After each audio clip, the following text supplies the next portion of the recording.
outside and of your colleagues, things like that, a text or an email or something you may have sent them, that you're paying it forward to others, because asking them to do the same is how we get this multiplier effect. So really, make sure that you're carrying what we've got and bringing it forward.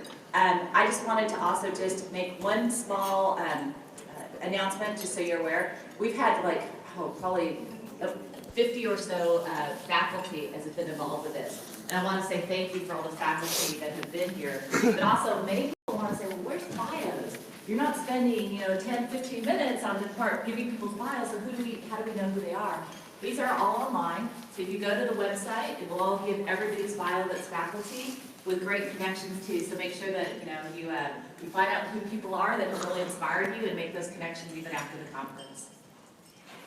And their Twitter handle is on there too, if you want to imbibe on that. So yesterday, I hope you all found where you needed to go. Today, it will be much easier because we're pretty much replicating with different sessions the same tempo of the day. So mini symposium this morning, breakout with workshops, and in the afternoon, we will do the tracks. Coming back here to end with a final plenary session so we can end evaluation and wrap up. So that's how it's going to go today. But we're going to start this morning, I hope, as truth-telling and as provocatively as we did yesterday. And this time, yesterday we talked about race. Today we're going to talk about gender and what we need to do in terms of advancing women in healthcare, as well as improving the healthcare of women. And so we'll start with a keynote by my fellow Time's Up Healthcare founder, Dr. Rhonda Ashalanu. So she is a hospitalist pediatrician at Montefiore in the Bronx, New York, and her academic appointment is with Albert Einstein College of Medicine. So she does diversity work as part of her work. She's vice chair for education and co-director of a LEAD program, which is Leadership, Engagement, and Diversity. So I would like to welcome Dr. Ashalanu to get us started for this morning.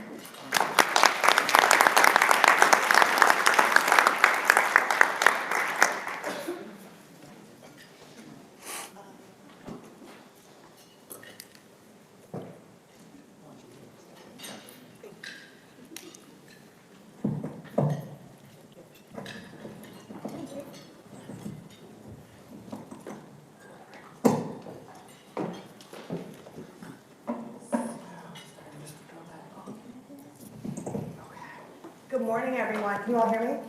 Yes. So first, I just want to say thank you so much for the invitation to be here today. And I also just have to say thank you for the organizers for yesterday. I spent a lot of time in spaces where we talk about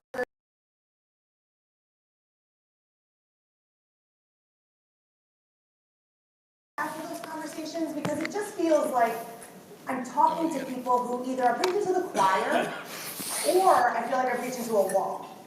And yesterday at this conference, I really felt like everybody in this room is solution focused and action oriented and really wants to make a difference in a really meaningful way. And I'll be honest, that's the first time I've ever felt that all day at a conference. So thank you so much to the organizers. I think you guys are doing a fabulous job. I really hope this conference gets doubled and tripled and that everybody has to be here at some point at the Mayor Clinic. So thank you again. If we should do this next So yesterday we heard about the power of stories. So I'm going to start with a story education. and then go from there to tell you about Time's Up Healthcare and how time is up in healthcare. Education has one too. So tick-tock, tick-tock. That's the sound we all know of that clicking clock or whatever when we are all waiting for something. And that's the sound that was in my head when one of my very first bosses asked me to come to his office. Now, I tried to come up with some response about why I couldn't come at that very moment. I needed to jump on a conference call. I needed to go to a meeting. I needed to pee. I always have to pee. But my mind went completely blank. I couldn't come up with anything. So as I got up out of my desk to go with him to his office, I thought in my head, how many seconds before he says something inappropriate yet again? How many more minutes that I have to stay in his office? How many more years is he going to be my boss? So we proceeded to go into his office, and the ticking got really loud and deafening as he put his hand on the office door and he closed the office door behind me. And I thought in my head, why are you closing the door for what's going to be a really quick question, as you said? So he proceeds to tell me that he loves black women, especially black women with long legs. I glanced down at what I had on that day, and of course, I had on a skirt, and I went through my head all the reasons why I was bringing this on myself. Why did you wear a skirt that day? How often are you going to do this to yourself? I also thought, again, get out of there. Like, you can run, you can walk away, you can make up something. But in my head, I didn't feel like I could because he was my boss. And what was that going to do for my career? He then proceeded to lay his hand on my leg and tell me how much fun it would be if I went to his apartment so he can teach me about my career or help me with my career. And it was at that point that my mind went, again, completely blank. And I did this stupid little chuckle thing, like I laugh when I get really, really nervous. And I chuckled, and I was afraid that that to him was going to be the invitation to keep going. And just then the next sound happened. And it was his assistant buzzing him, telling him that he had an urgent call. Now, to this day, I have no idea if he actually had a call. I don't know if his assistant actually saw my eyes when I walked past her to go into his office, and she knew actually what was potentially going to happen. But I used it as my opportunity to get out of his office, to never go back in there alone again, no matter what he was going to do for my career. In 2018, the National Academies of Science, Engineering, and Medicine released a report on sexual harassment of women in those particular areas of science, engineering, and medicine. It's a 313-page report, chock full of disturbing findings, to say the least. And a lot of conclusions have been drawn about this report, and I want to draw your attention to a few of those. First, we all think we know what sexual harassment means. We know it as the unwanted sexual attention and the sexual coercion. And that is true. That is sexual harassment. But sexual harassment is also gender harassment. It's those unwanted verbal and nonverbal behaviors that convey hostility, that treat you like an object, that make you feel othered. And if you guys had to guess of the 3 types of sexual harassment, which ones we experience most commonly, which of the 3 do you think it is? Gender harassment, exactly. So the report makes it really, really clear that all of these are important. And it is not fair to actually decrease the significance and the importance of the less egregious ones. The second thing the report noted is that sexual harassment is really common.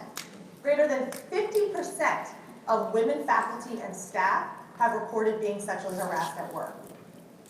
And medical students, nearly 50% of medical students have reported experiencing gender harassment.